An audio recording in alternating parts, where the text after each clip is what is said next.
నల్గొండ జిల్లాలో రైతుల పేరిట సభ నిర్వహించే అర్హత కేటీఆర్ కు లేదని మంత్రి కోమటిరెడ్డి వెంకటరెడ్డి విమర్శించారు.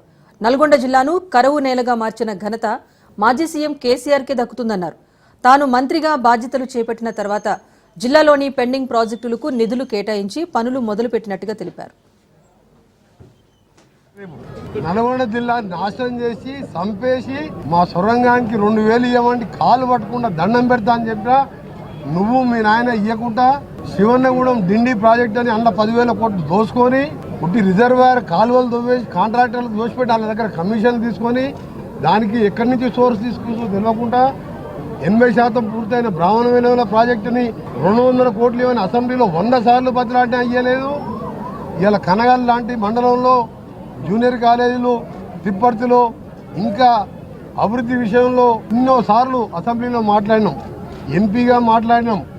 మా దేవరకోట అలాగే ఆలేరు గంధమల్ల రిజర్వాయర్ కాన్సెన్సీ మల్లన్న సాగర్ కింద ఉంటుంది 15,000 కోట్లు పెద్ద చెరువు కట్టిండు గండిపేటలాగా, సూర్యాపేట తుంగతుర్తి ఎండబెట్టిండు.